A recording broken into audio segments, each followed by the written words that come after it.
Welcome everyone to the Co-Creators Convergence third Thursday call. This is September 21st, 2017. My name is Noelle Marshall and I'm here with my beloved life partner, Bob Warner. Welcome everyone. And Bob's going to tell you a little bit about Co-Creators Convergence, and then we're going to turn it over to Jennifer Ivanko, who is going to introduce our guests. We're going to have a wonderful meditation, good discussion, and I just want to say hello to all that are going to show up late, and those of you going to pick it up later. We feel that your intention is here with us, and we're so grateful for you taking time today to be with us. Thank you, everyone. We've really been looking forward to this call and to having the energy of Damanhur's work with the nature spirits and communication with plants and with Tree Sisters representation and all the wonder that they're doing in the world to be a part of the Co-Creators Convergence community this evening. It's a very exciting time. We know it's a very exciting time because Noelle has her disco hairdress on. So we know we're going to have fun tonight as well as talking about things that are very important to this planet, to consciousness, and just to all of us as individuals. The Co-Creators Convergence community is a group of evolutionary souls that originally came together because a number of us were students of Barbara Marx Hubbard. All of us have studied with many learned people, visionaries, futurists, gurus, and other spiritual teachers, and all of us have our individual paths. When this community came together in 2013 for the first time in person, we realized how we were with our soul family. And we have continued to invite more soul family to this community ever since. And we welcome those from Damanhur and those from Tree Sisters to be a part of this in whatever way you define for yourself. We recognize that it's important for us to find the peace and further develop the consciousness in ourselves individually and to share that collectively to do good things for this planet and for the universe and for the collective consciousness. There are 4 ways you can connect with the Co-Creators Convergence. We have a website where calls like this are recorded. All of our calls going all the way back to 2014 are all archived there. Also, upcoming events and that sort of thing are all on the website, www.cocreatorsconvergence.com. We also have a very active Facebook page, and we invite everyone to be a part of that and bring their light to that and their support for one another and to this community in that space. And third, we meet every third Thursday, which is what today is, every third Thursday by this video call. And we're talking about other ways we might expand our connection within this community. Can I just jump in there 1 second? No, sure. Our third Thursday call next month will be Barbara Marx Hubbard and Steve Farrell of Humanities Team, and they will be talking about the Global Oneness Day that's coming up and Barbara's new course, Awakening the Species, a year-long journey. Right. And the last way we connect, of course, is in person. And we just this summer completed our 5th annual gathering in Circle at Sunrise Ranch in Loveland, Colorado. And looking forward to being together in Circle again next year. So information about that on the Facebook page, information about that on the website. Thank you. Thank you all for being here. Thank you, Jennifer, for organizing this evening. And we'll turn it to you, Jen. And thank the 2 of you for the vision and coming together and bringing such amazing people together, because I've experienced the last way of gathering with you guys in person in Loveland, Colorado, 2 times now, 2 years in a row, and it's been amazing. It's definitely my preference. So today I'm really excited about this call. I'm really happy that Noelle was inspired to reach out to Tree Sisters, Noelle and Bob both, and then bringing Tigrilla and Amrita together. I think it's just such a natural. I was lucky enough to be on a call with the 2 of them in preparation of this call a couple of weeks ago. And as a host, it's going to be very easy for me because they have so much to say.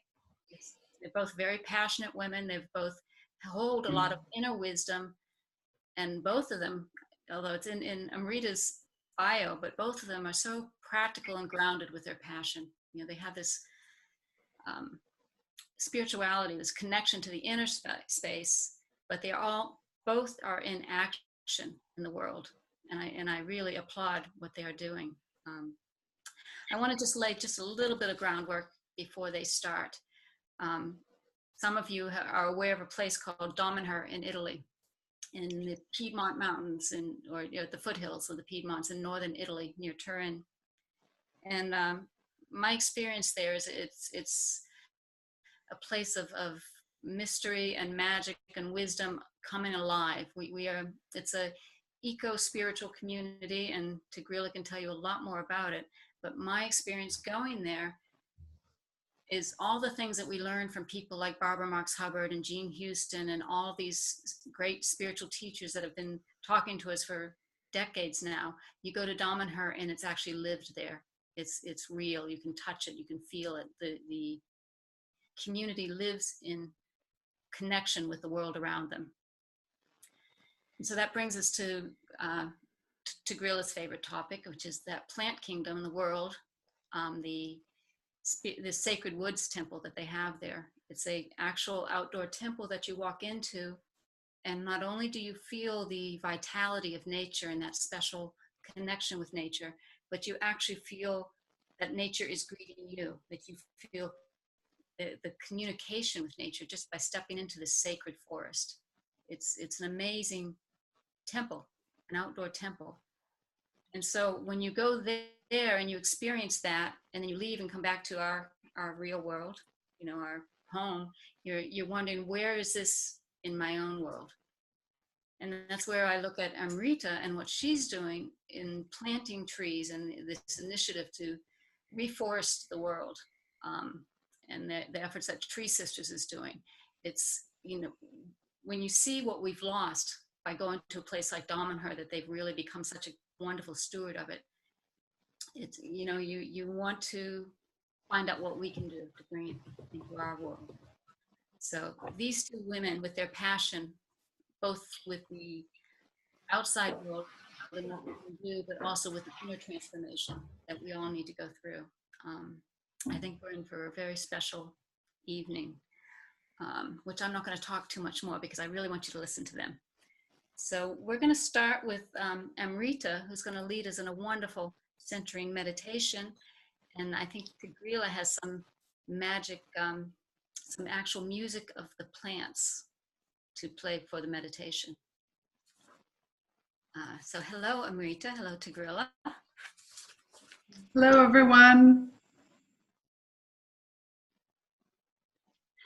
Okay, Tigrilla, do you want to start us off with the music, and then I'll come in after we've had a little bit of music? Let's do it. I want to apologize in advance in case, if for whatever reason something happens. Our internet here has been extremely unstable recently, like more than usual, and we're trying to fix it. But hopefully, since it's 2 o'clock in the morning, we should be fine. But just in case, I just wanted to let you know. Okay. I did forget to say that Tigrilla is calling in from Italy right now.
Oh, I apologize.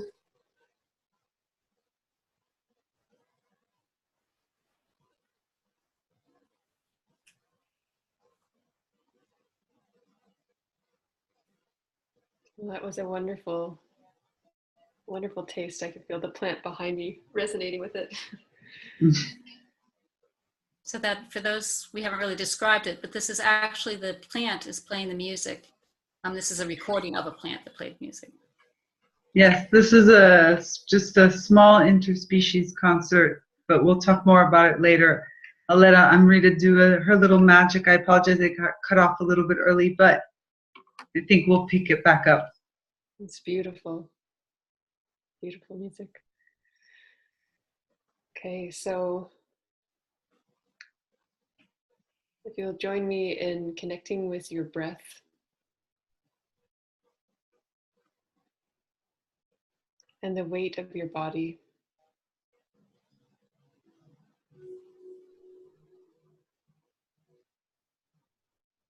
And just notice the experience of being in your body, how it feels to be in your body, and how it feels to have the breath move through your body.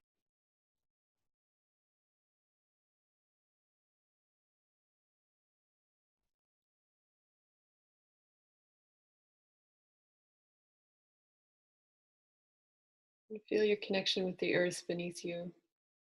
Feel her support.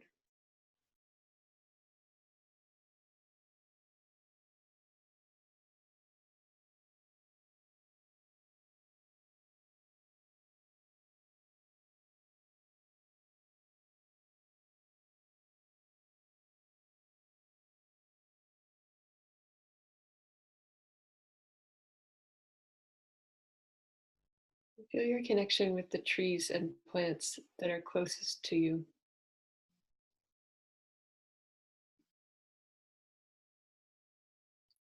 Feel how much you love them and how much they love you.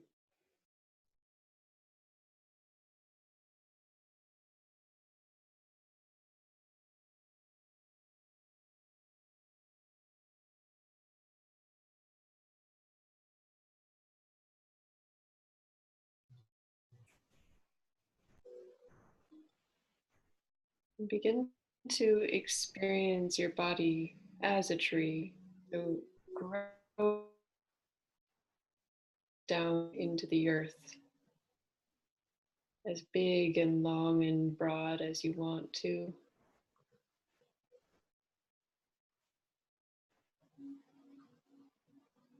Let your roots be held down there.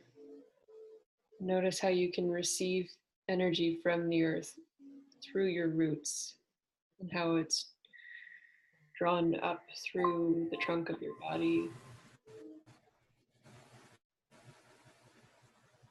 and out through the tips of your branches and leaves.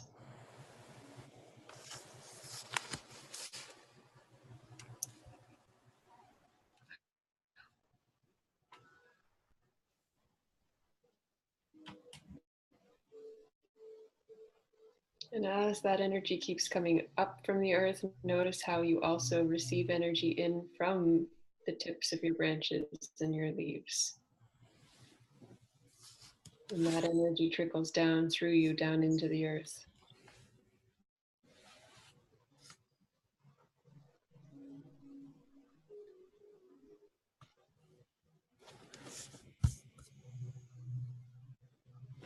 And how does it feel to be this living conduit between the earth and the sun? How does it feel? How does the energy move through you?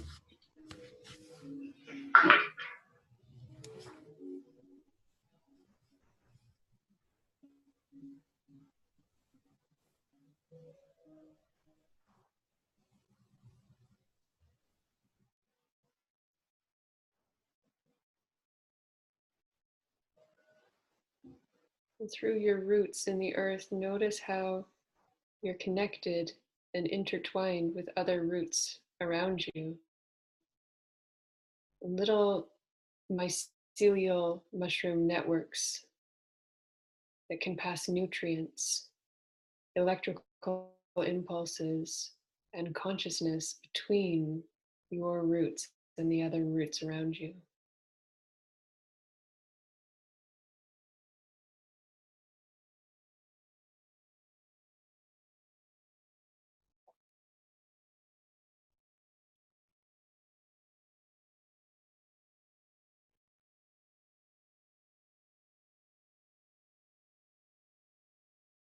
Notice what you hear through listening to your connection with all that is alive.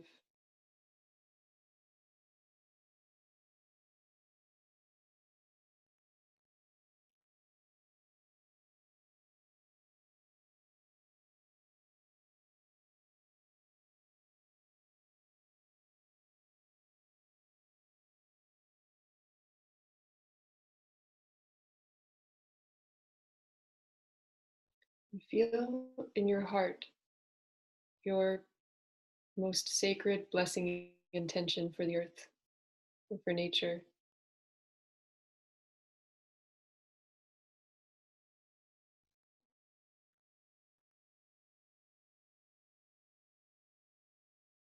And let that intention move down, down into the earth.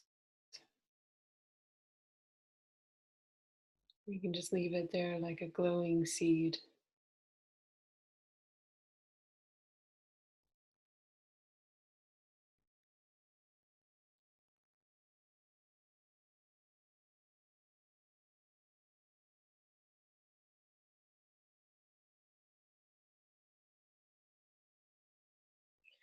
And taking some deep breaths, bringing Shakti through your body, into your body.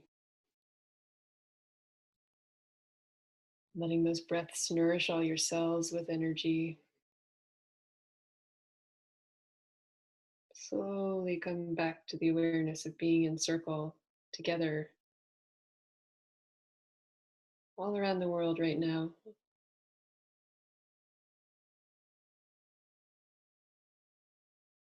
Sharing a sense of unconditional love and togetherness as we go through the journey of this call.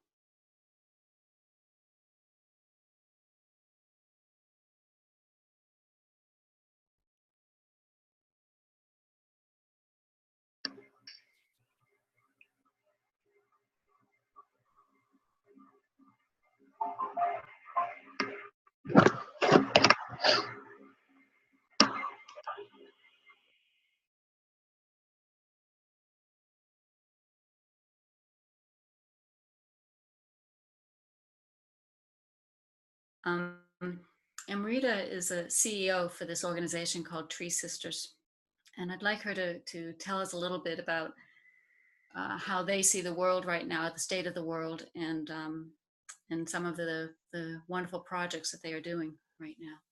Hmm. Where are we right now? It's really interesting to be asked that question today.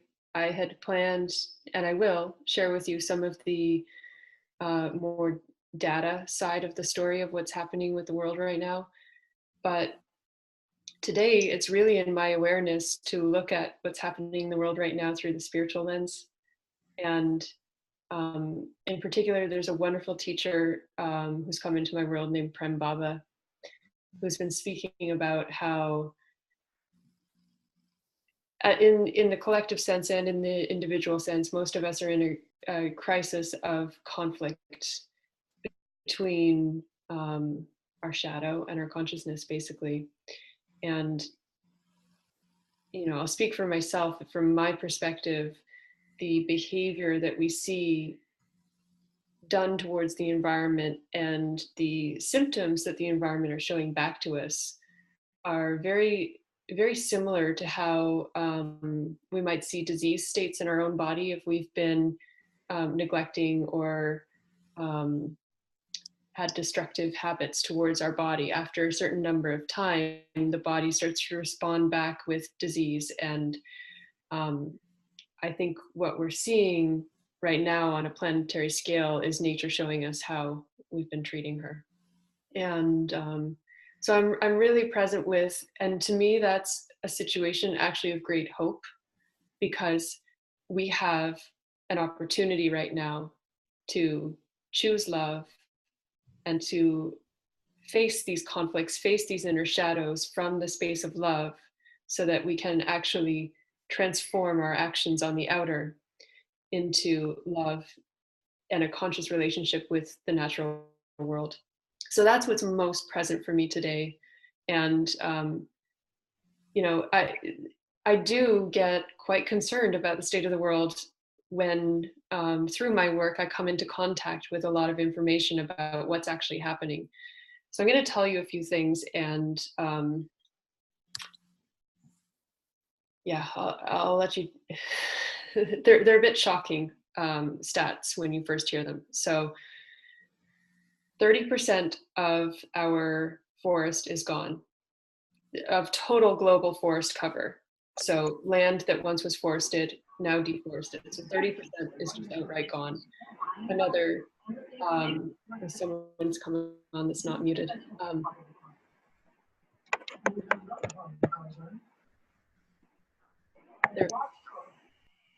There we go. Another 40% of forested land has been degraded.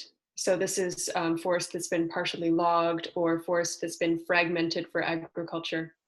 And at the global scale, when we look at primary forest that remains intact and untouched, there's only 15% left in the entire world.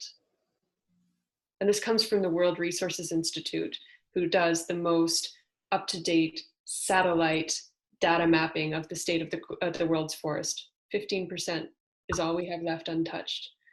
And you may be shocked to know the top causes of deforestation. I was when I learned them, because you think it's about paper production or wood products for building.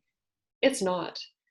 There are two causes of deforestation that are significantly higher volume than wood products.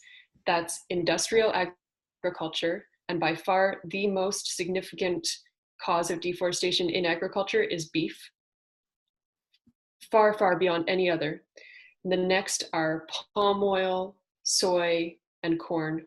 And palm oil, if you don't know, is in cosmetics. It's in a lot of manufactured food products. It's in Doritos.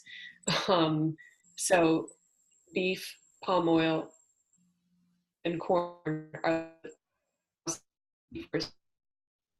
following that would be wood products. And then there also is a lot of deforestation that's just for those in the poorer countries are simply deforesting because they need fuel and fodder.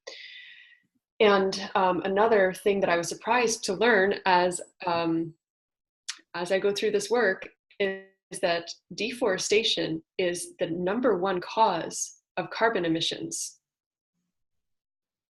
greater than all of the emissions from cars, the emissions from the oil and gas industry.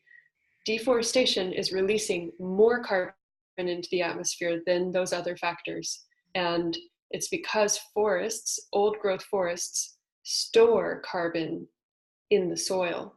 So when you disrupt that soil, you disrupt the trees, that carbon goes into the atmosphere. And by far the worst culprit of that is the palm oil industry, because a lot of palm oil plantations are doing this method called slash and burn. So the slash and burn releases, again, exponentially more carbon than other methods of clearing forest. So when we look at the global carbon situation, and I know there's a lot of debate as to climate change and everything, the reality is, though, that we have 440 parts per million carbon in the atmosphere right now. And the safe limit that scientists warned us decades ago that we should, like warning lights, was 200. So we're now at 440. And the reality is also that this destruction of our forests is even now continuing at rates faster than we can protect and restore. So it is like, this is a wake up moment. And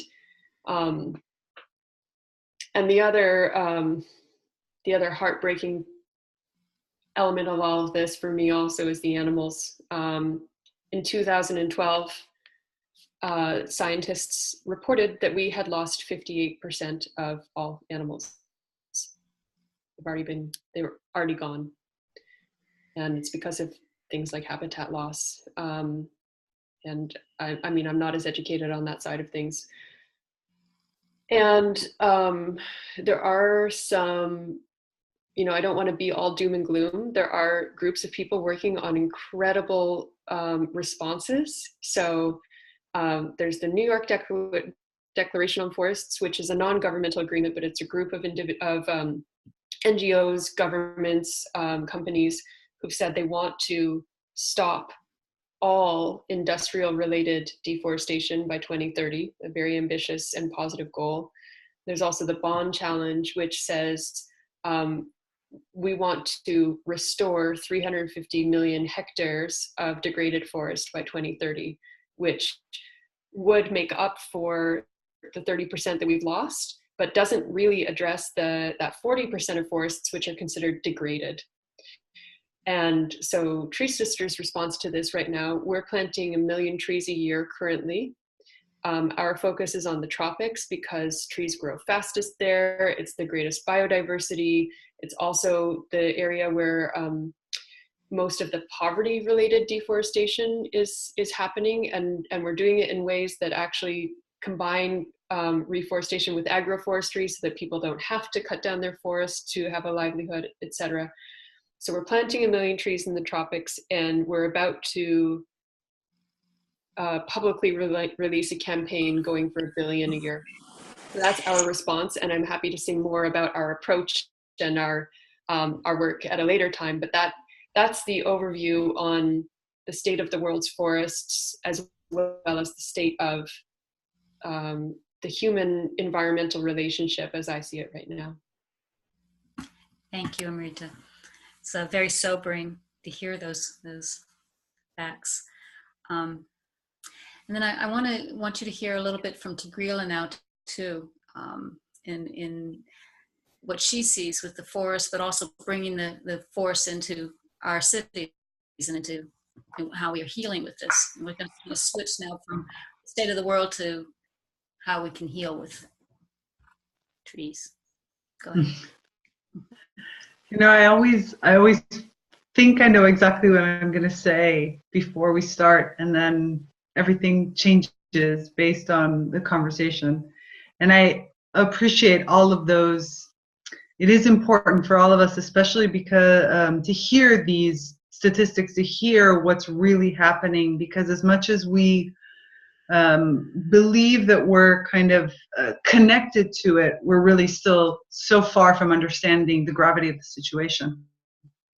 And at the same time, it's important to know that there is hope, that there is opportunity, and it's about finding that right key. So as Jennifer said, I live at Damanhur, and for those of you that don't know it, Damanhur is basically Hogwarts for adults. If you ever wondered how Harry Potter could come alive in real life, then come visit Damanhur, because that's kind of what it is.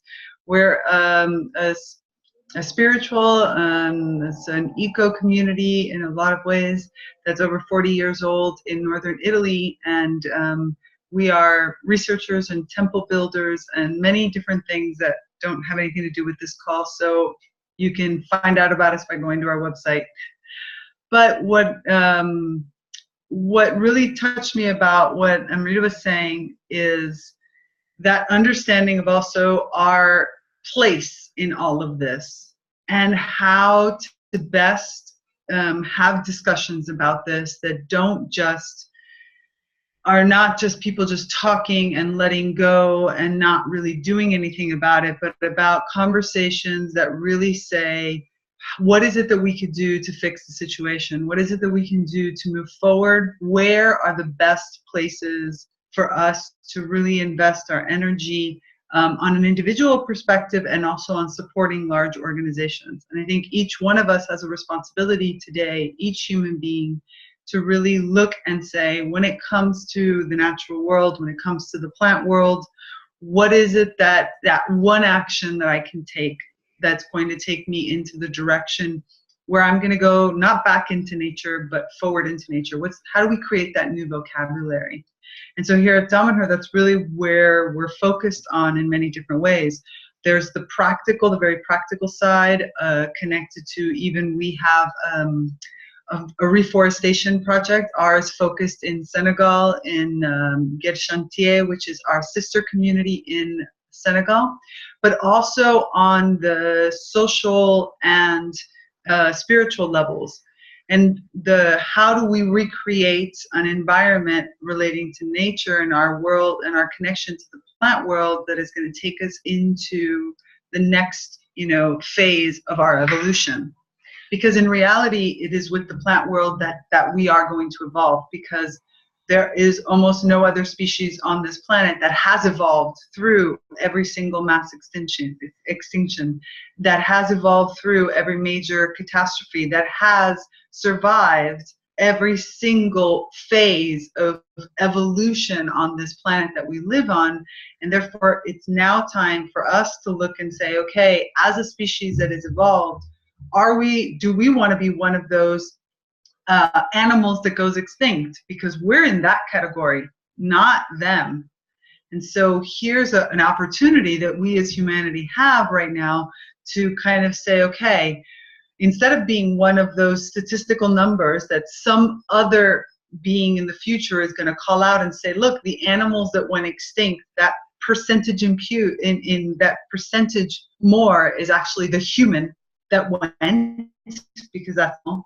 How do we enter into a new relationship that allows us to learn from them, collaborate with them, co-create with them, and step into a new reality that is united rather than divided? So this is kind of the focus here at Damanhur, and especially right now during this equinox has become a beacon. We're getting many different people who are arriving at Damanhur from different points of the world, shamans from South Africa, people that are living in the Amazon right now in areas that Brazilians themselves don't even go into, where they've already identified, this over 14,000 species of plants there. And these are people that are starting to live and are starting to understand, what does it really feel like when our worlds are united? And how do we then take that model and bring it out into day-to-day life? How do I look and take that feeling, which is, as Amrita said, it is about a type of love, but it's a love that even goes beyond our comprehension today, because we felt it so few times.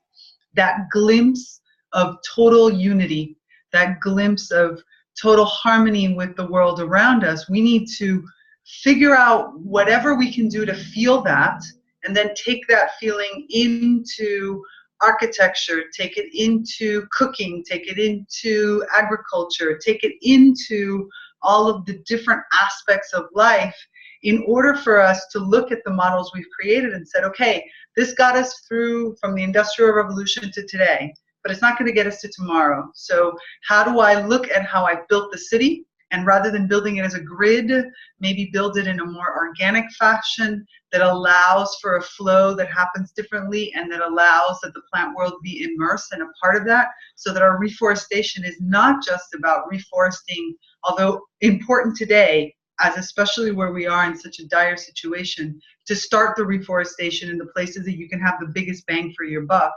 But simultaneously, in our cities, we can no longer have them as bald concrete jungles, because that's not going to get us where we need to go, because the carbon is in our cities ourselves. So therefore, this has to be a part of it. This has to be part of that health aspect of ourselves. I'm healthier and I'm happier when the trees are with me, when the plant world is with me, and therefore we need to look at things at 360 degrees. So from my perspective, and from the perspective of Damanhur, Damanhur is focused on the spiritual, emotional, visceral side of feeling that connection of what can we do to enter back into that harmony, because it's only in that mentality that I'm going to create. And then we need to push that off into all of the different areas of life that create and produce things in a new direction that unites all these worlds. Beautiful. So Tigrilla just made it very personal again. Yeah. According to not just, we have to be aware of what's going on in the world. We need to know those statistics. We need to be not in our own little world, but we also need to have that shift inside that Tigrilla is talking about too. So I want to give back to Amrita for a minute and talk about what some of the experiences she's had with TreeSisters and actually seeing this reforestation and what's going on. In actually seeing what, sorry, the reforestation and the projects that you were working on in this. Yeah. You mentioned also to me at the beginning that about this billion tree. Yes. But Yes. it's not just, again, I love both of you talking about outer transformation, starting with the inner transformation.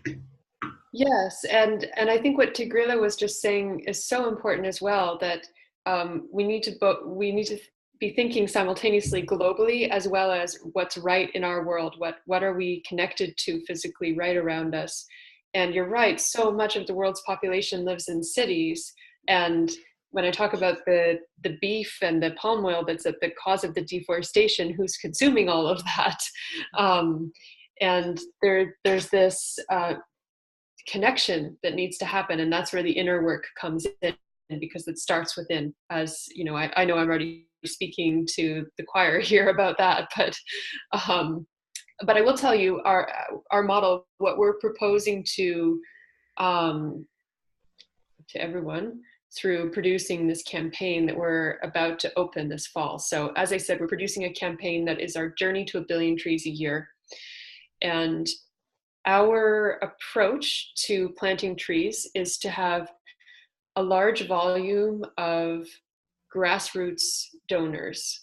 So right now, the way that we're planting 1 million trees a year is we have 2,200 people from 42 countries around the world who give every month $10, $20, some 50 or 100, it's some 5, it's whatever they can give.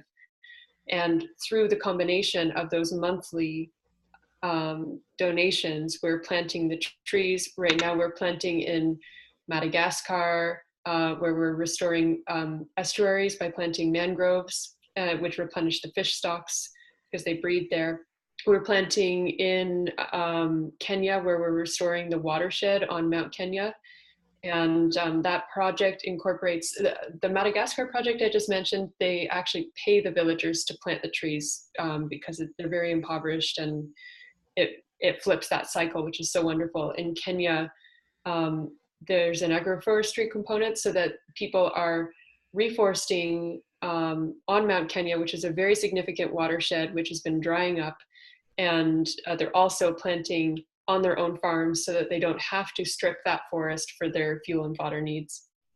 And we're planting in India, where it's pure agroforestry, actually, because in India, in South India, where we're planting, they're facing extreme desertification because of droughts that they've been experiencing, long droughts, which I think are as a result of climate change. Of course, I'm not a scientist, but that's how it seems to me. So that one is restoring the desertified land through agroforestry. And then the project that's nearest and dearest to my heart is our project in Brazil, because we're reforesting the Atlantic forest, of which there once was an entire rainforest on the Atlantic coast. And now only 7% of it is left, and it's in these fragmented little pieces on farmland. So there, where we're replanting, the project is connecting them in corridors so that the animals can have a connected habitat. So those are our 4 existing projects, and we're adding 4 more as we launch to the 1 billion trees a year. And the reason we want to do it through these grassroots monthly donors is because we're wanting to normalize planetary restoration. So to make it as normal as TreeSisters was founded by Claire Dubois, and Claire says we need to make giving to trees as normal as the air we breathe. And it is about an in-breath and an out-breath. We receive life from the trees, and right now we need to give back in every way we possibly can. And I do propose that giving back happens simultaneously, globally and locally, in the ways that you're more passionate about. Do you want me to say more about the journey to the 1 billion trees and the inner transformation side of the whole thing as well? Yeah. Yes. So this fall, as we open the gates to call, we're going to need 2 million people giving those monthly donations to plant 1 billion trees a year. And that's going to take us, we imagine, a few years. We don't really know, but we're opening the call. for everyone to join us in planting 1 billion trees a year by giving monthly. And the way we're going to do that this fall is a 7-week journey together through looking at the transformation from being a species that are consumers. You know, right now we live in this materialistic, consumerist society that takes from nature.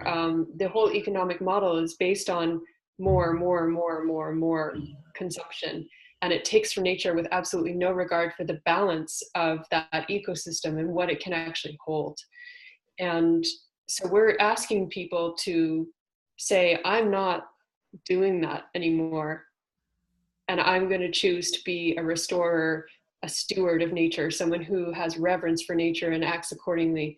Of course, that doesn't mean we're going to stop consuming, we're going to stop eating. It just means we're going to bring more consciousness to how we do it. And the way that we propose that it happens is actually through an experience of the inner dynamic of masculine and feminine, because the feminine side of every one of us, men and women, is the side that listens and feels to what's actually happening, that's intrinsically aware of our interconnectedness with life and feels empathy and has the instinct to nourish and caretake life. And the masculine side of us is that side that can be completely present to what's happening and respond appropriately with appropriate action.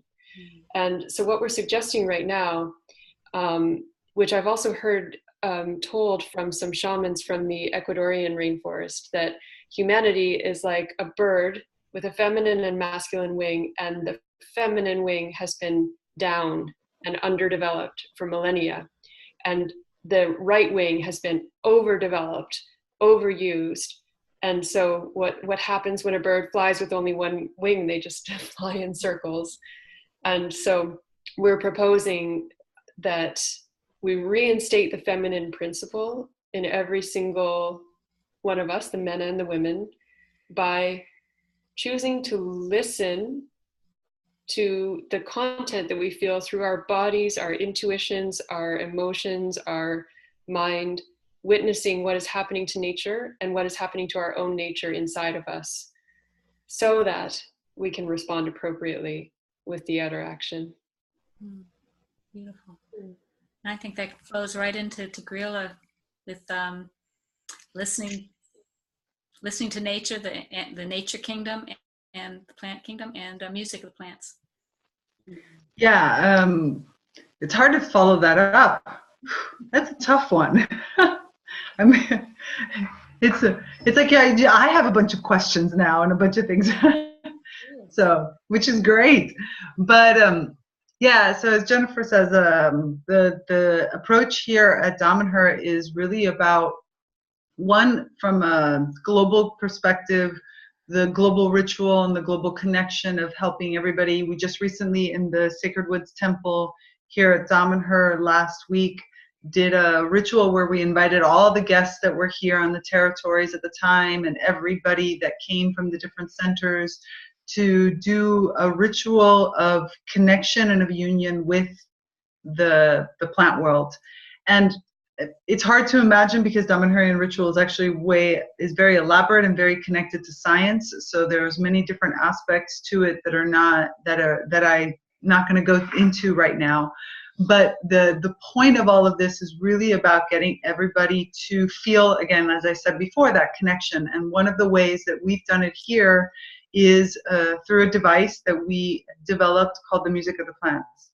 And the Music of the Plants is a research project that we started about 40 years ago now. And it was with that intention of 40 years ago, people are living here. We're in northern Italy. We're up in the mountains. We have so much nature. I'm privileged enough to live in the house that has the oldest tree in all of Damanhur. So that ability to connect to this ancient oak tree and this ancient being on a regular basis. And in our sacred woods, we have several very ancient trees, from chestnuts to birch to more oaks. And so we were looking for ways for us to enter into more communication with them, more connection. And we're a culture that believe a lot in technology. We believe in evolution. We believe in moving forward and not backwards. And so therefore we started to use technology to do this. And we tried lots of different experiments that I won't go into all the details. You can see them on my own like YouTube pages, or if you come to Damanhur, you can get it. But the core thing that we ended up discovering was this little box, which is a musical instrument for the plant world. Another way for us to enter into communication with plants that's not just about, let me just sit here and hold the energy, because there are some people that don't feel comfortable doing that don't feel like they can do this. And this gives you a way to bring another element into your life and into a way to connect to the plants through something that most of us appreciate, music. I mean, most of us react and feel the emotion of the composer or the singer or the musician when you hear any kind of composition. And so therefore the music of the plants is and started as that way of being able to hear what the plant was experiencing in that very moment.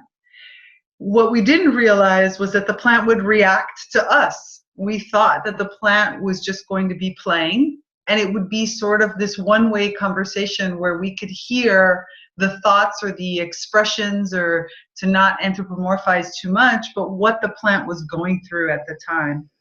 But in the end, we found that the music started to change over time, and that the more the plant entered into contact with us, the more the plant reacted to what we were doing, whether we were playing music or whether we were talking or whether we were just being present.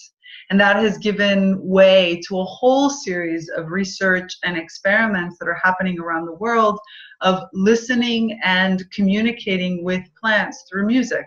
So interspecies artists and music, like the music that I played at the beginning, which is actually an interspecies band that I believe now they're called Plant Masters. They used to be called Love Revolution. And Plant Masters is a group of 5 musicians, 4 of which are human and 1 of which is plant. And they play together in Denmark and have played in other countries as part of their music. There's also, this is a way for us to first just start to listen and interact and have a two-way dialogue through a medium that's not necessarily words, a medium that is completely new to us and allows us to react and receive without having to worry about whether or not we understand the actual words that were being spoken. Although, to be honest, there is somebody that is experimenting with teaching words to plants and teaching them how to speak, and he just recently had a transmission from a plant that he works with for a long period of time, because he's taught them, he's basically teaching the plant French through words. And the transmission, I will share it with you guys, I will send it, it's quite amazing because it touches to the heart of humanity's interaction with plants, where the plant basically, through the words chosen through the music of the plants, connected to this kind of addition that he's put in with these words, basically gave an absolutely gorgeous response around our responsibility to not live in fear and to live in openness and communication with them. So I'll share that in a different time. Beautiful. There's 2 things I wanted to add before. I know people are going to want to ask some questions, and I know you 2 probably have questions. But Tigrilla, I thought it would be interesting because they mentioned about the animals and the corridors. Where is the Tigrilla? And you can explain your name.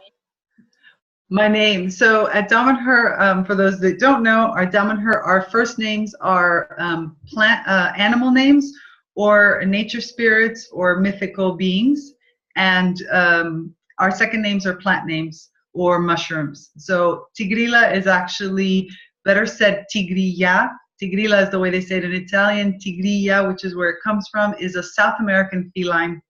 It's a small South American feline that looks a lot like an ocelot, but an ocelot is my bigger cousin. So, and happens to live up in the trees. So it's a kind of 40 centimeters wide, long, and lives up in trees, scurrying through the South American, specifically Brazil and Ecuador type areas. Beautiful. I thought that was appropriate with where TreeSisters is doing their tree reforestation along the Atlantic coast. There you go. And then the other thing is greeting trees. If you could mention that too. Yes. So at Damanhur, all of our houses, when you arrive at a house, has a greeting tree or greeting stone. Most of them are greeting trees. The reason for this is because when you first arrive in a piece of land, the truth is that the first thing you see is not really the humans. It's all the other beings, visible and invisible, and specifically the plant world. When you arrive in anything, you walk through the gate, what you're seeing around you is usually first the trees. And so therefore, by greeting the greeting tree, it's a way for us to remind ourselves that we're not the only ones living there, and to greet all the different types of beings, whether they be nature spirits or any other kind of being that is present, a spiral or such, and all of the plant world. So the greeting tree passes the message of greeting off to every other being that lives there. So we always greet and say goodbye to the greeting trees, the first and the last thing we do in the territory. Beautiful. I don't know. I know Co-Creative Convergence at the first year that I attended, they had a greeting tree, and it was after Bob and Noel were in Damanhur. So I'm not sure if that's where it came from, but. So I did. Is it time to open up for questions, or should we continue? Bob, Noel? First explain. I think that, let me see. Yeah, I think we need to open it up to questions because we're almost just about a half hour left. I know there's going to be a lot of them.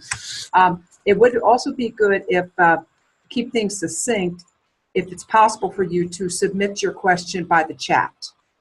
And then Jen can read them. Jen, you can access the chat. Can I?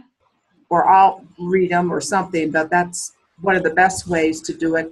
And then we can take those who called in, we can ask the phone people if they have anything they'd like to ask. The phone people. But I do want to say something first. I would like Amrita to also talk about what I understand the Tree Sisters are not just about trees, but they're also about women's empowerment. So I was just wondering if you could also talk a moment about your femiversity that you have, and because I think that is so important to mention here. I don't want it to be that your mission is so much larger. So I'd just like you to expand on that a little bit, if you would. Thank you. Yeah. Well, we often say at Tree Sisters that we're a twin trunk, and one of our trunks is reforestation, and the other is the feminine. And this comes from our view on the needed consciousness shift for the human-nature relationship at this time. As I mentioned before, the reinstating of the feminine principle. And, it's not as if we can look at what's happened with the patriarchy, and I don't want to be blaming or be in a position of a victim perpetrator with the patriarchy. And the reality is that that's the soup we're in. We're in a system that was designed in a patriarchal model, and the men and the women were both equally responsible to creating that. And now we have an opportunity where we can flip that into a conscious relationship. And we propose to do that by reinstating the conscious feminine within all of us, as I said. So the women's empowerment, we just think, as much as we do have some wonderful men who are part of our movement, and we welcome and appreciate and celebrate them, we believe that it's natural, if you're going to reinstate the feminine principle, for that to be led by the women. And so we have women-only spaces, community spaces, courses, meditations, ceremonies. We had a wonderful course done last year called A Wild Soul Woman, which is about connecting with the archetypes of landscapes, so deserts, oceans, forests, as archetypes of the soul, and journeying through them. So that's actually our first, every year we've been doing live courses through our Femiversity, and that one, A Wild Soul Woman, is the first one that we're about to offer as a self-study that you can do anytime. So that's happening this fall as well, actually. And yeah, I'm not sure what else to say about I can tell you also on our team, we've had a small women-only team for years, and we have actually had our first men join the team this summer. And we always, we're very cyclical. We check in about how we are in our bodies' cycles, And as well as we try and work within the earth cycles, the moon cycles, and the seasonal cycles, so that we're moving within that relationship. That's another part of the feminine. We call that feminine nature-based leadership. Thank you, Amrita. Okay, I'm going to put this on gallery view, and we do have a question, a comment from Linda Lamp in Alaska. I'll go ahead and read. Is that okay, Jen? Or do you? Great, I have my glasses. Okay. Okay. So Linda says, I have been describing the consciousness shift as moving into our creative beings, becoming the creators that we are rather than consumers. I very much enjoyed this call and also very much believe plants are conscious. I actually believe everything is conscious. Beautiful call, thank you. So if you'd like to comment on that at all. Or... Well, I think this whole conscious shift, as we're talking about, is also about us being much more conscious in our own relationships with the plant world. Today I was working on a letter for something, and I went back through my own childhood and realized, in some ways, how much time I wasted, in the sense that this connection that I had with the plant world, I started to put together all these instances of my life across it and realized how much richer my life could have been had I put some emphasis in that. And I say it not from a negative perspective of but actually a realization of, oh wow, it's been with me all along, and how we can help each other reciprocally recognize that relationship. I recently had a conversation with a friend where she was expressing to me, we were talking about climate change, and she was talking to me about her belief that we as human beings are so insignificant on this earth, not in a bad way, but in the sense of our percentage is so insignificant that it's almost arrogant to think that we could be causing climate change. Which opened up an entire viewpoint of that made me, it opened up to a discussion where she was considered somewhat like a climate change negator, like somebody who really didn't believe it, but that wasn't her point. Her point was not that climate change didn't exist. Her point was that climate change was not about humanity, and therefore we shouldn't be looking at human, to a certain extent, looking at it only with the optics of human approaches to solutions. She's like, there has to be more to it. And I think we need to take that consciousness, we need to really listen to not only ourselves and what we believe, but we need to listen to everybody's views to try to find solutions that work across multiple boards, from things like what TreeSisters are doing on both the global level as well as the individual level, and ways to bring people back into the conversation by acknowledging their viewpoints and really looking at it from a way more broad conscious view of like, okay, so how do we take this situation and look at it and say, how do we devise programs that everybody can feel like they're participating into? For example, at Damanhur, we've done something called the Orienting of the Trees, which is a part of a project called the Global Tree Network. And the Orienting of the Trees project is a reconnection or a realignment with the plant world, where by using a specific tool, what's called Selfica, we go around trees.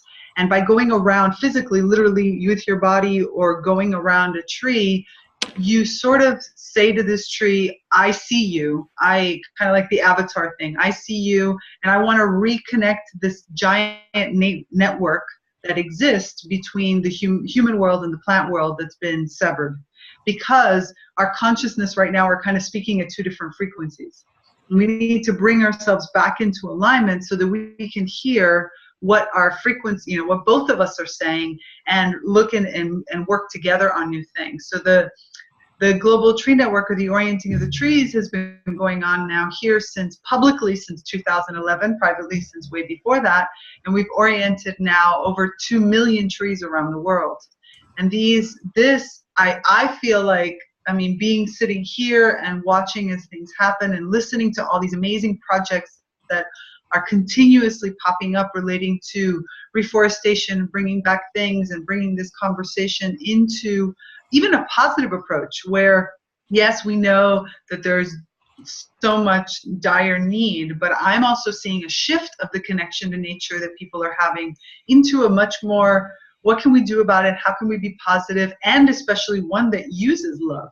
Recently, with the last set of hurricanes that passed by, especially with Irma, I'm originally from Florida, so obviously my family is down there. And with the hurricane that was going, I felt a lot, and I saw a very different conversation that I saw with Andrew 25 years ago, where there was a lot of fear, and of course that existed on both sides. But on one, it was anger also, and why is this happening, and screw you, and go away, and all this type of stuff. And instead, for Irma, I heard, let's send love to dissolve the fury.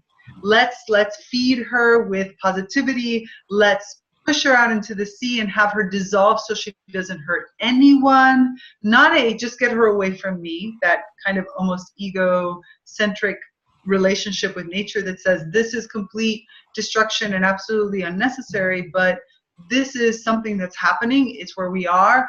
We've got to be positive, and we need to head toward and go right for it, and go right into what is it that this is bringing us, and how do we dissolve the parts of it that don't work. And in this case, the fury, again, feed love to dissolve the fury. And it was quite of an interesting shift to see this across the different channels that I'm connected to, because I did see it amongst many different people that I didn't even expect. People who I would have expected to just be either completely superficial on what the hurricane meant or why it was happening, or very much a anger centric, this is ruining, I have to work, and now this is bothering me, and this thing. I didn't feel that at all. And everything that I traced, I felt more of, okay, we've got to do something to help this poor soul, this danger that's happening, because to a certain extent we created it. And so it's kind of our baby, and that's, we have to do something about it. But more than anything, the old ways didn't work. The old paradigm of just getting pissed off didn't work. Right. Thank you, Tigrilla. This is Bob, for those that are on the phone. Really appreciate those perspectives. And thank you for bringing up about the Orientation of Trees project. It's 2,000,002 because of the one that I will be reporting on in the next couple of days from the Buddhist temple in northern Colorado, and also at our home in Eden Valley Institute in Colorado. And so for those that are interested in that tree orientation project, you can go to damanhur.org, correct? And find your way through that site into the project to be a participant. Yeah, you can also go to globaltreenetwork.com. Okay, thank you. Wonderful. Thank you for that. Globaltreenetwork.com. Wonderful. Okay. Sister Shelley Darling has her hand up. There you go. Oh, I just unmuted you. Oh, sorry. There you go. You're good. So, can you hear me? Yeah. So, everyone, it's wonderful to be back with you after I've been gone for 7 months and traveling and having a challenge being on this call. And nice to see you, and Amrita and Tigrilla. It's a beautiful call. And I'm glad you just mentioned the orienting of the trees, because that was definitely one of the things that I was going to talk about that, because as I traveled through Australia and we did these sacred journeys, we were orienting the trees as part of our ancestral bridge journey. And then I'm here in Florida, and I'm just really deeply touched because there is this ancient tree behind my house, and Beverly knows about it. We talked about orienting it, so that's 2003 or whatever that amount was. 2,000,003.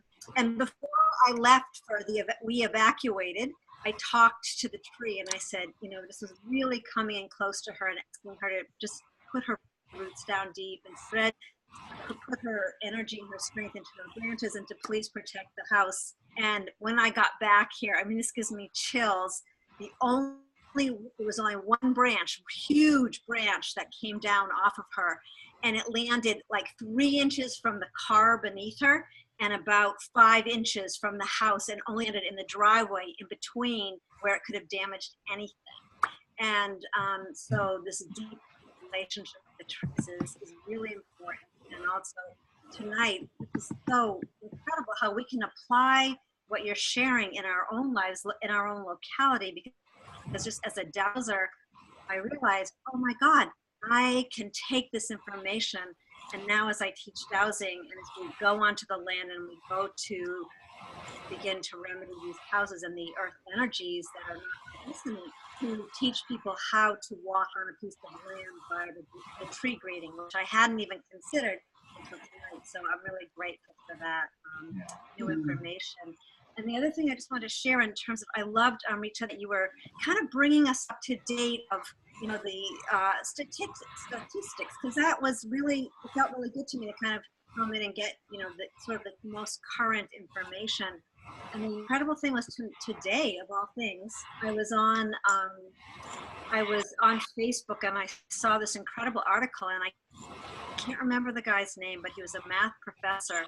He began to, through his doing a lot of research, what they've discovered, and I think if you haven't seen it, they've been working with a lot of scientists, and what they've discovered is that raise in CO2, they couldn't understand. They thought, oh well, it would actually produce more vitality in the plants and the algae and things like that. But what they have been discovering, and now they're out to prove, is that this raise in CO2, so understanding it from a different perspective, that it's actually depleting the soil and it's depleting the plants. So to Tigrilla, I was wondering, maybe just putting out there as part of the experimenting, is that to begin to look at, I wonder what the plants are experiencing with this level raise of CO2.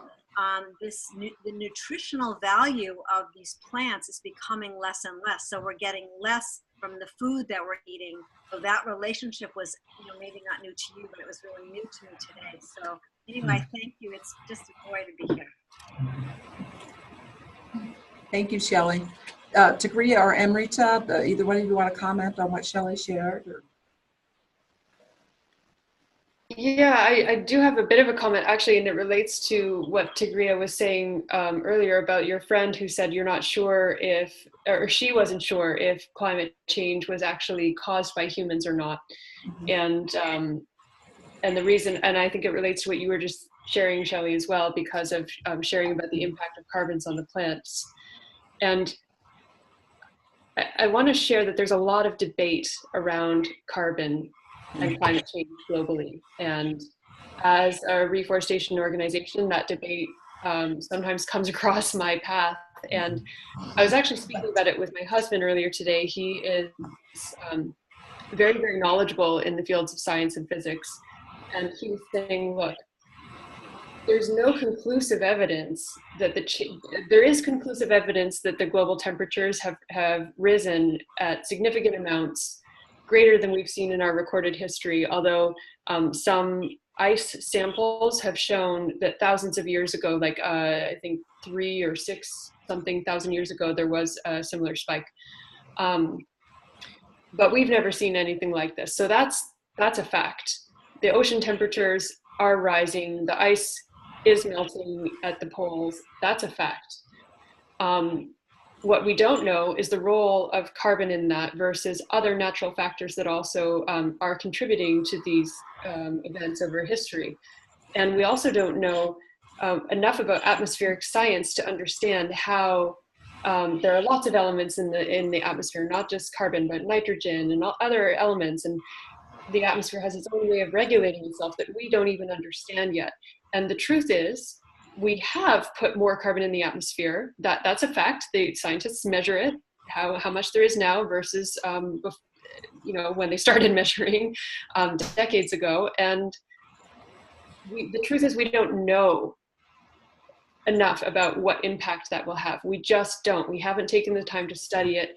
And the other, I mean, Tigrilla, this is really important to me in terms of when your friend says, well, you know, humans didn't cause this.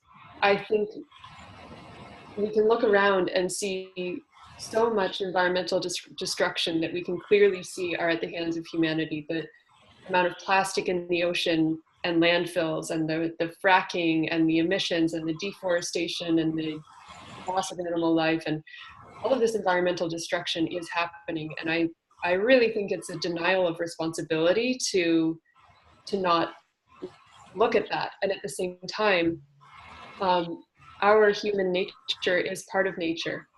And, you know, like if you look at the behaviors of some of our closest relatives in the chimpanzees, there's a lot of territorialism, aggression, abandonment, dominance that can happen. And that's part of our biological nature, these more basal tendencies. And I actually believe that humanity is evolving into realizing our potential of the deeper consciousness that we are, and that necessitates that we come into contact with this part of our nature that has this destructive tendency, and through contact with it, through looking at it and receiving the awareness of why we behave that way and what the impact is, and bringing it into the light of our awareness, then we can create this evolutionary future. And it's interesting that you say it in that way, because I completely agree. Last night, as part of our nucleo here in Damanhur, we live in houses between 8 to 25, sometimes up to 30 people. And last night, as part of our house, we, in one of our sacred spaces, ended up having a conversation that entered exactly into into what you were saying, Amrita, which is the fact of we need to look inside of ourselves, feel that separation, you know, we feel we live in the separation and we think that's the norm, yet we originally come from union. We need to find those moments where that union gets clicked. We need to come into that. We need to then take responsibility for the separation and look for all of the activity. What can we do to bring ourselves into a new level? It's like we were in this union, we had to step out of it because our human nature pulled us into this other piece. We're going all the way around, and we need to now end up higher up on the spiral where we go back into union, but with more consciousness, with the consciousness of that separation. In other words, we need to kind of flip the percentage. Today we're living in separation with glimpses of that union that makes us remember that, wait a minute, maybe there's more to humanity, and maybe there's more to the life, and we're supposed to evolve into something and to connect again to something that's greater. And instead we need to flip it, where we keep a little bit of that feeling of separation as a reminder, because that's what keeps us there, but where we're living our lives in a different way, and therefore our relationship with nature is going to be completely different, because we are nature at that point. And so our relationship is really, and it is already today, but we don't see it, a relationship with ourselves. As you said at the beginning, was beautiful and perfect. We're seeing if I neglect a part of my body, disease immediately takes over it. I am neglecting a part of my body, which is the body of my body, Earth. And immediately, in a planetary scale, we are seeing the diseases that are starting to come around it. It's this manifestation of that holy grail, that space that has been created. And we need to step into reversing the percentages. If we don't reverse this, then we're going to continue to destroy it. But we need to also recognize that the only way to do it is to transform our own nature. Because if we can't be living in a place of that unity, if we're not living in a place of that feeling of my own divinity, of my own thing, I'm never going to be able to create it outside of myself. I might create it for a minute, but then now some people are going to work from the out into the in, and some people are going to work from the in to the out, and both of those work. When I used to do theater, I always enter into my character through my shoes. As soon as I find my character's shoes, now all of a sudden I can become whomever it needs to be. And so for me, it was working from the bottom up. But for other people, and so therefore for me, it's working on the territories here that has allowed me to enter into a deeper connection with it. Working with that, with the music, working by cutting and by doing things. But other people might do it in a different way. An architect that designs something beautiful, or somebody who does it from meditation, and then all of a sudden their life starts to change because they feel that through meditation. The truth is, we all just need to experiment and not get stuck on, that doesn't work for me. Okay, that doesn't work for you? Throw it away. Let's go to the next thing. You know, do you want to go out and plant trees? Do you want to give money to plant trees? Do you want to, you know, change things? There's some things all of us are going to have to change. But if I want to have better food, then I can either grow it, or I could support the farmers that are doing it and I can buy it. But if I go out and I buy a plant that comes from, I don't know, we're mostly a United States audience, so I'll say Walgreens or something like that, I should know where that plant comes from just as much as my food, because that plant also is part of the entire organic ecosystem. And if we're giving a bunch of pesticides and then bringing it into our house, we're supporting the same things that we think we don't want to support when we go to the supermarket. So we need to start looking at the connections and how everything is connected and act accordingly, rather than continuing to piecemeal the things and act separately. Love the action steps and what we can be doing that way. Anything you'd like to add to that, Amrita? Oh no, I'm just enjoying this. It's such a fruitful conversation. If anyone would like to make a comment, or you can put it into the chat or wave at us.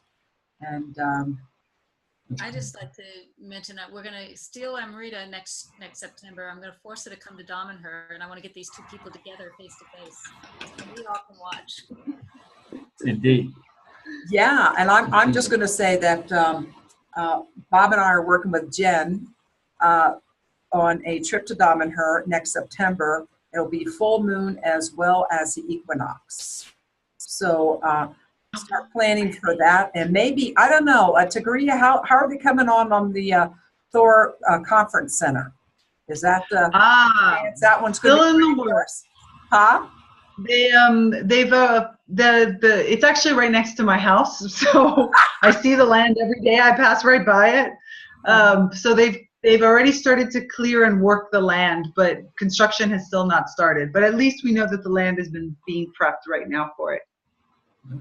And I'm sure you probably had ceremony for the land before you started doing all that. Absolutely. At Damanhur, when it comes to any kind of, when we cut down any major tree, right before we do it, we actually have a small ceremony and a small ritual that gets done, which in some ways makes me, it kind of sounds silly, but the little practical side of my head thinks, the spiritual side says how beautiful, how fantastic. The practical side says good, because that slows you down and makes you think, do I really want to cut this? Do I really want to go get the tools that are necessary to do the ritual? So it makes me think twice before I just go around with the chainsaw and cut everything down. Oh, yeah, that's great. Anyone else have a comment or a question for our two amazing guests? I can't believe they're being this shy. So Shelly Darling raised her hand. Is that right? All right, Shell, go for it. Hey, I love it. I'm into letting other people talk, but I just wanted to share this one visceral experience when I met Jennifer and the plant that she brought into the CCC two years ago. And sorry, I didn't make it this year. I was in Australia, but this was in a really incredible moment, and I think it speaks to using this technology that you're using with the plants and the music for working with groups, because there was this one moment, and Kathy knows as well, we were all like bustling around like busy bees getting ready for the CCC, and getting the plants ready and moving everything, and it was pretty insanely happening. It was happening fast. Everyone was trying to get their things out, and I just had this all of a sudden this calling, and I said, can we put the plants on while we're trying to get ready for everybody to come and get the room set? And for my body it was a little bit noisy, and we plugged in the plant and put on the speakers, and it was the most, I don't know what other people experienced, but for me it was the most incredible shift of energy within a room of probably 10 people working together to create an environment for the common, and it created the vibrational frequency that we were wanting for that experience for people to walk into. And I felt I could just feel the love exuding into the room, and it really shifted. And I just feel like it's something for us too, who are working, a lot of us are working with groups in our different localities, and it's just reminding to me to somehow at some point have that those instruments, that we can set a tone instead of putting on other music that is just from a CD, and obviously the plant CD is better than none, but that plant itself sang herself into the room and created such an enduring frequency that it shifted all of us, and it allowed for just this opening of heart into the space. I just wanted to acknowledge that and really put that out for those of us who are, I have to kind of focus more in on it, but it was such an endearing moment for the convergence. So thank you so much for all the work you're doing. Yeah, I'll just add on to that, Shelley. You're exactly right. And I'll always remember that Sheila Blake didn't really understand about the instrument. And so I said, well, go up there and take one of those alligator clips off and see what happens. And she took it off, and, she was just like amazed. I mean, she just had this experience, and she was very connected to nature. I mean, but just to see her just light up, and when she realized, that music, and I'll also clarify that we were gifted the presence of, in fact, Kathy might even know the name of that plant, from Mary Kirk, who has Damanhur, Colorado. And now Jen is starting her mystery school in Pittsburgh. So spreading out. And so I get to ask practical questions like, when we were in Damanhur, Tigrilla, I heard that the price of that machine was coming down. What's the price point on getting that machine? You have any idea? So, the price point on the device today, you can ask Jennifer from Bridget's Way, which is the vendor in the United States, and she's the one who's selling it. There is a development project for a next generation device that we're looking into. Of course, Damanhur being a community and not necessarily a company has to work with the tools that it has and the research ability and the economics that we have. So it's a slow going process, but hopefully at some point we will have a new next generation device. The device is something that's being used in so many different situations right now, and it's amazing to see the connections people are making, especially because, at least in my experience, and this is my own personal experience, when I began to work on the device with the music of the plants and started to really listen, being somebody that is very prone to music, I studied music engineering. I'm a musician and a singer, and music has always been a prominent part of my life. It opened up to an understanding of the plant world that I don't think personally I would have gotten there in another way. Like, this is what opened up a door and a channel of communication that allowed me to all of a sudden see these beings, as another being in front of me, rather than bark or wood or all these things that we have a feeling of. And I think it's extremely important. I was recently reading a few different articles about this, that we change even our conversation and our way of talking about the woods. I mean, we teach children from very little, when we look at the stories that are told, the mythologies, the fairy tales, that the woods are something negative. They're scary. Don't go into the woods. Little Red Riding Hood found the wolf in the woods, and Hans and Gretel get, eaten by the witch in the woods, and the witch lives in the woods, and all these different stories. We need to rewrite the mythologies. We need to rewrite our fairy tales. We need to take out the element of fear relating to the woods, because that is continuing this separation between us. Yeah. We need to, just the same as we need to relook at history through why all the women have been erased from it, as Amrita was talking about earlier with the Femme University and all these different parts, is we need to look and see where things have been changed to continue to propagate this fear. And only when we rechange our vocabulary, which is not about going back into the woods, but going into the woods, going forward into the woods, and not having the woods or the trees be considered like, if you're, as dense as a log, it's considered something negative. We need to start to relook at our vocabulary and build it again and rebuild our stories in a way that encourages people to make contact from very, very young age, because if not, it's not going to be our generation that's definitely going to arrive there. Maybe it's probably not going to be the next generation, because the next generation has been taught by us and we were taught in a specific way. It's, if we're lucky, the third generation or the fourth generation that's going to have the privilege of a united world, because they're going to change the entire paradigm. And the best we can do is give them the tools. And the tools right now are, how do I speak? How do I act? And what can I do going forward to make sure that my actions and my words are all aligned and that they're moving in the right direction? That's great. Thank you, Tigrilla. I'm going to turn it back over to Jen to close us out because our time is up. I want to respect our time. But before we do, I want to again remind you that look for information about Jen's trip to Damanhur next September. And we'll get to see Tigrilla in her natural environment. In her orange shoes. Although Tigrilla is coming on October 3rd, she'll be in the United States. Oh, yeah? So, tell us where. Yes. Well, I'm the ambassador to Florida, so I'm going to be giving presentations in Delray Beach, the Boynton Beach, Delray Beach area, Florida.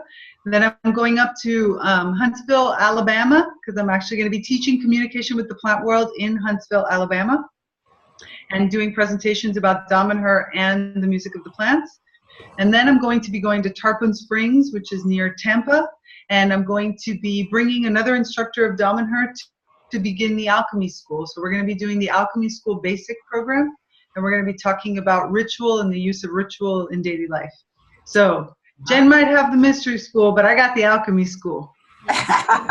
Okay, and Tigrilla, if they want to get more information on that, is there a website?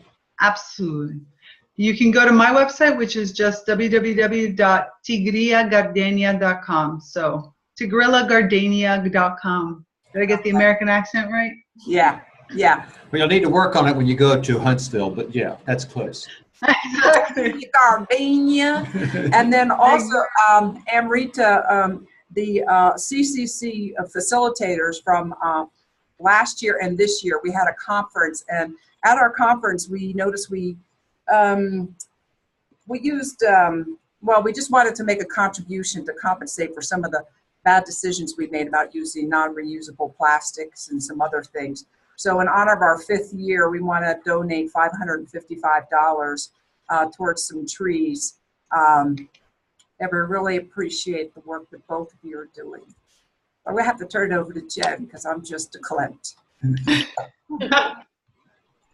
Yes, and I want to thank both of you. We definitely could sit here and listen to a lot more, and actually I'd love to have the two of you asking each other questions, because I think that's yeah, there's a lot there. Good to see the similarities, and it just comes from your connection with the trees. I think they're speaking to you, and now you both speak the same language, you know. It's beautiful. I'm also thrilled to see Tigrilla more often in the States. She didn't mention, but we have her in Pittsburgh working with the botanical gardens here. And I invite any of you that have connections with botanical gardens or any places that might want to have a music of the plants experience. Tigrilla is a fascinating wealth of information. We didn't get into the healing that plants do, you know, just with their music. And then Amrita, we just would love to learn more about you and what you're working with in TreeSisters. From everything I've heard so far, it's been absolutely wonderful. So I'm looking forward to learning more. Yes, well, and if you want to participate in this campaign I described this fall, this journey around the restorer species and the journey to 1 billion trees. We actually have a sign-up page for it right now where you can sign up to get on the email list so that you can do the journey with us, and that's at billiontrees.me. .me? Billiontrees.me. Yeah. I'll put both of your websites out there when I send out the link to this call. And we expect we're going to see both of you at the Co-Creators Convergence next year, which is? It is May 30th through June 3rd in Loveland, Colorado. And a special thanks to both of you for being a part of tonight. You're no longer guests of the Co-Creators community. you are co-creators community, and we appreciate the time here. Just a really, really amazing evening, from consciousness to the practicality to the reality of statistics to the heart that you all have shared with us, and the significance of us as humans finding this space where we're connected interspecies. And so what else would you like to say? I want you to mention who the Weavers are for 2018, and note that we're having 1 day longer next year. So we're going to start on a Wednesday noon, go to Sunday noon. And then Bob, who's on your Weaver team? So the Weavers include Jennifer and Leanne and Darlis, who is here, myself, Pamela Jane Duran, and Sheila Blake from Houston. And as soon as she gets the water out of her house, she'll be participating fully.